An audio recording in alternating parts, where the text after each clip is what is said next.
अब भरद्वाज संवाद का प्रारंभ कर रहे हैं। भरद्वाज संवाद माने मोहहरणी। भरद्वाज जी श्री प्रयाग में विराजते हैं।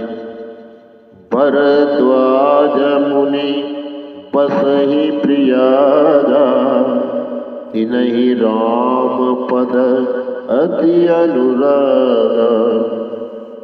भरद्वाज जी तपस्वी भी तो है कि तापस समदम दया निधान, परमारथ पथ परम सुजान। माघ में कल्पवास होता है जब सूर्य नारायण मकर पर आते हैं।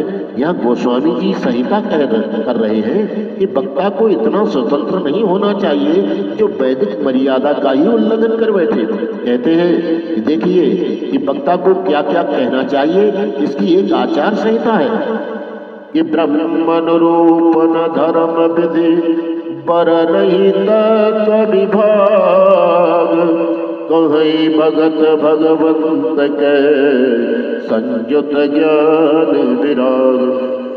कह तो दिया गोस्वामी जी। अब इतने पर भी कोई न माने।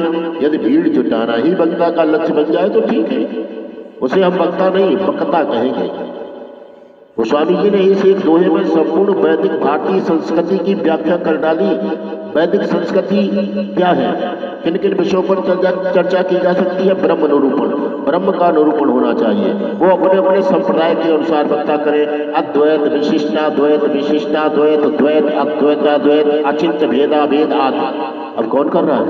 धर्म विधि। धर्म की विधि की चर्चा मीमांसा के अनुसार होनी चाहिए, पर नहीं तत्व विभाग। तत्व के विभाग की चर्चा सांख्य, योग, वैशेषिक और न्याय के अनुसार होनी चाहिए। कहीं भगत भगवंत के संयुत ज्ञान विराग। ज्ञान और वैराग्य से युक्त भगवान की भक्ति का वर्णन और वैसी चर्चा करूं तो सातों कांडों का विषय कह रहे हैं।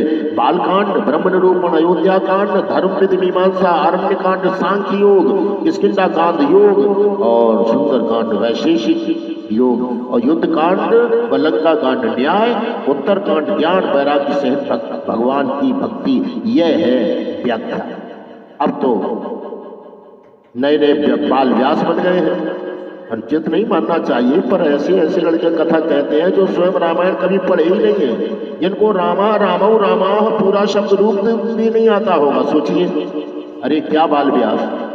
बाल सुखदेव जी हुए थे, केवल एक ही थे वे। अब बाल व्यास कौन बनेगा? वे तो बालक कभी नहीं रहे, जन्म लेते ही वे युवक बनकर बद्रिकाश्रम चले गए। तो कहाँ वो बाल व्यास रहे? क्योंकि व्यक्ति जब कथा को पैसे का साधन बना लेगा, जब कथा हरे हरे नोट का साधन बन जाएगी तो हरि का साधन तो बनेगी नहीं। कल्पवास में बहुत अच्छा सत्संग होता है। एक बार भरी मकर नहाए, और सब मुनीश्वर आश्रम सिधाए। संपूर्ण मरकार पर्यंत स्नान किया, सभी ऋषि अपने अपने आश्रम आ गए, परंतु याज्ञवल्क्य महाराज को तो भरद्वाज जी ने चरण पकड़ कर रोक लिया। भरद्वाज राखे पदटे की पूजा की और कहा कि भगवान मुझे एक संशय है। नाथ एक संशय बड़ मोरे। मुझे डर भी लग रहा है, लाज भी लग रही है। वाल्मीकि जी का मैं शिष्य हूं, फिर भी मुझे संशय है। भगवान आप सद्गुरु हैं, उपनिषदों के व्याख्याता हैं। आज आपसे मैं औपनिषद पुरुष के संबंध में पूछ रहा हूं। तम त्वा औपनिषदम पुरुषम प्रच्छामि। राम नाम कर अमित प्रभावा, और संत पुराण उपनिषद गावा। वेद पुराण, सीताराम का अपनी उपनिषद सीतोपनिषद, राम रहस्योपनिषद, हनुमत रहस्योपनिषद आदि अनेक उपनिषद श्री राम नाम का प्रभाव कहते हैं। शिव जी निरंतर जपते हैं राम नाम को, संतत जपत शंभु अविनाशी। और सुना है कि भाई वेद वेदांत वेद्य रामचंद्र जी दशरथ जी के यहाँ अवतार लेकर आए थे। एक राम अवधेश कुमारा, और तीन कर चरित विदित संसारा। परंतु उनके चरित्र को देखकर मुझे मोह हो गया। क्यों? ये नार बिरह दुख सहु अपारा, अभयउ रो शरण रावण मारा। भगवान, काम क्रोध लोभ ये तीनों विकार तो व्यक्ति को नरक में ले जाते हैं। ये तीनों नरक के द्वार हैं। त्रिविधम नरकस्येदं द्वारम नाशनम् आत्मनः, कामा क्रोधस्तथा लोभस्तस्मात् एतत्त्रयं त्यजेत्। और मुझे तो राम जी में ये तीनों दिख रहे हैं। काम, मुझे राम जी में काम भी दिख रहा है, तभी तो नारी का वियोग हुआ। क्रोध, राम जी में क्रोध भी दिख रहा है, क्रोध आया तो युद्ध में रावण को मार डाला। लोभ, राम जी में लोभ भी दिख रहा है, स्वर्ण मृग के पीछे दौड़ पड़े। राम जी तो मुझे कामी भी दिख रहे हैं, क्रोधी भी दिख रहे हैं, लोभी भी दिख रहे हैं। ये दिन में तीनों दोष है तो शंकर जी इनका नाम क्यों जपते हैं? प्रभु सोई राम की अपर को जाहि जपत त्रिपुरारी। भगवान, ये मेरे मन में मोह है। अस विचारी प्रगटौ निज मोहु, हरहु नाथ कर जन पर छोहु। कितनी व्यवस्थित श्री राम कथा है। जगत गुरु श्री रामचंद्राचार्य जी कह रहे, मैं फिर कह रहा हूं, इंद्रियों चिंता मत करना, किसी को कोई चिंता करने की आवश्यकता नहीं। कहते हैं जब तक जिएंगे क्या जिएंगे, ऐसी ऐसी बात मेरे लिए नहीं कहनी चाहिए। अजरामर वत प्राज्ञो विद्यामर्थं च चिंतयेत्। विद्वान विद्या का जब चिंतन करता है तो वो कभी नहीं कहता कि हमको मरना है, वो तो अमर दृष्टि से पढ़ता है। ये सब निरर्थक बात है, मेरे सामने तो बोलनी ही नहीं चाहिए। अभी तो मैं बहुत लंबे समय तक हिंदू धर्म का नेतृत्व करूंगा। तो मित्रों, किन्निज संदेह मोह भ्रमहरणी, याज्ञवल्क्य भरद्वाज संवाद की ये दुखी कथा मोहरनी है। याज्ञवल्क्य जी को हंसी आई, याज्ञवल्क्य बोले मुस्काई। याज्ञवल्क्य का मतलब जानते हो? यज्ञस्य वल्कः यज्ञवल्क्यः, यज्ञवल्क्य भवः याज्ञवल्क्यः। गर्गादिभ्यो यज्ञ में जो वल्कल टंगे थे उसी से याज्ञवल्क्य जी का प्रकट हो गया था। बड़े अद्भुत संत है। याज्ञवल्क्य जी ने भरद्वाज जी से कहा, अरे आप मूर्ख नहीं है कि राम भक्त तुम मन क्रम बानी, और चतुराई तुम्हारी मैं जानी। आप मनसा वाचा कर्मणा राघव जी के भक्त हैं और आप चतुर भी हैं। कि चाहो सुने राम गुण गूढ़ा, और प्रभु राम जी के छिपे हुए गुणों को आप सुनना चाहते हैं तभी। कीन्हु प्रश्न मन अति मूढ़ा, ऐसे प्रश्न कर रहे हैं मानो आप बहुत मूर्ख हैं, पर मूर्ख नहीं है आप। अब आप मन लगाकर सुनिए।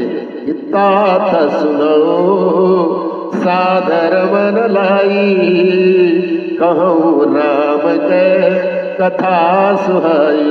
आपके मन का जो मोह है वो महिषासुर है, उसको नष्ट करने के लिए श्री राम जी की कथा साक्षात कालिका मैया है। महामोह महिषेश विशाला, और राम कथा कालिका कराला। उस महिषासुर को मारने के लिए भगवती प्रकट हुई थी। संपूर्ण देवताओं की शक्तियां इकट्ठी होकर नारी बन गई। एक स्थम तदभूत नारी व्याप्त लोकत्रयं तुषा। संपूर्ण देवताओं का तेज एकत्र हुआ, अब वो बन गई नारी। इसी प्रकार संपूर्ण वैदिक वाङ्मय का ज्ञान एकत्र होकर बन गई श्री राम कथा। इदम नवीनतया व्याचक्षो जगत गुरु। मैं जगत गुरु हूँ। कौन? जगत गुरु श्री रामचंद्राचार्य जी। और जगत गुरु ने तो किसी को से उधार लिया नहीं है। मैंने सरस्वती जी की निर्लोभ सेवा की है, इनकार नहीं करना, पर आपको बता दूं, सोचिए लोग क्यों पढ़ते हैं? नौकरी करने के लिए। परसेंटेज क्यों इतने अच्छे अच्छे लाते हैं? इसीलिए कि नौकरी मिल जाए। और आप लोगों के पुण्य से मेरे कितने सुंदर परसेंटेज रहे हैं। सोचिए, शिक्षा के क्षेत्र में 99% प्रत्येक कक्षा में लाकर भी मैंने कभी नौकरी की इच्छा नहीं की। 2 बार यूनिवर्सिटी को टॉप करने वाला व्यक्ति नौकरी न करे। ये JRF जब चला था और जिस वर्ष प्रथम बार प्रारंभ हुआ था उसमें पूरे भारत के विश्वविद्यालयों से केवल 8 लड़कों का चयन हुआ था। मुझे कहने में प्रसन्नता हो रही है, उसमें 8 लड़कों में सबसे पहले मेरा चयन हुआ था। महाराज जी कह रहे हैं कि सीनियर रिसर्च फेलो भी रहा अपने समय का, परंतु पढ़ने का फल नौकरी करना थोड़ी है। नौकरी करते हैं लोग अपने 2-1 बच्चों का पेट पालने के लिए। पहले तो 4-6 बच्चे, अब तो वो भी नहीं। लोग बाग अब यही कह रहे हैं, हम तो हमारे दो, बांग्लादेशी आने दो। 2 लड़कों को आप नहीं पाल पाते और अपेक्षा करते हैं कि ये हमारी सेवा करेगा। और मैं निरपेक्ष भाव से पाल रहा हूँ 16 वर्षों से हजारों लड़कों को, और मैंने अपेक्षा ही नहीं की कि कुछ देंगे ये। आपको तो अपने बेटे से अपेक्षा होगी, इसकी बहू आएगी, सेवा करेगी, भले ही बहू डंडे मारे, पर हमारा तो प्रश्न ही नहीं उठता।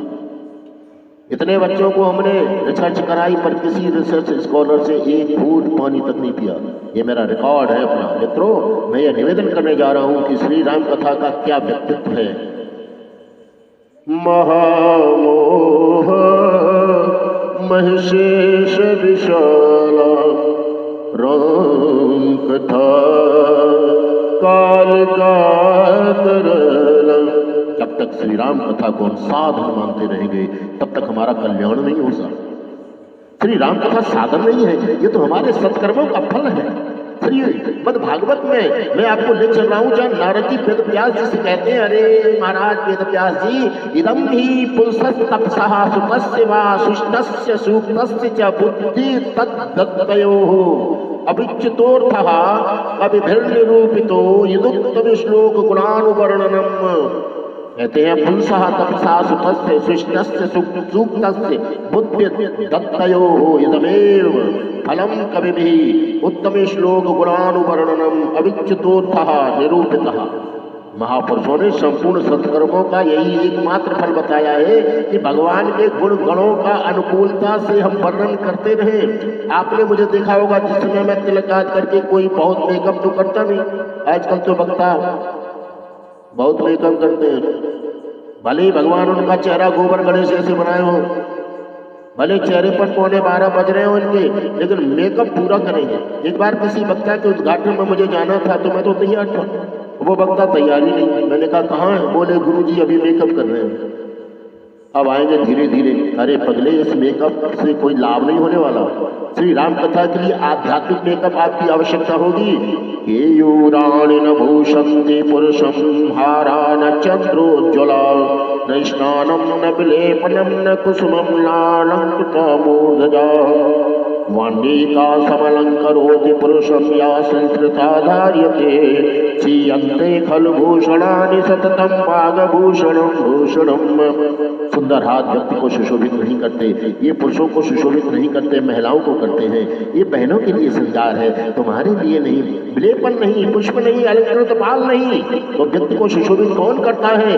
वाण्येका समलंकरोति पुरुषम। जो संस्कारवती वाणी होती है वही व्यक्ति को सम्यक अलंकृत कर डालती है। आज हमारे जीवन में वाणी के संस्कार कहाँ हैं? छीयन्ते खलु भूषणानि, सभी आभूषण नष्ट हो जाते हैं। निरंतर का आभूषण है कौन? सततम भूषणम किम सततम वाग्भूषणम भूषणम। वाणी का आभूषण ही व्यक्ति का सतत का आभूषण है। भगवती श्री राम कथा महामोह महिषेष विशाला राम कथा कालिका कराला। श्री दुर्गा सप्तशती का यह चरित्र बड़ा उज्ज्वल चरित्र है।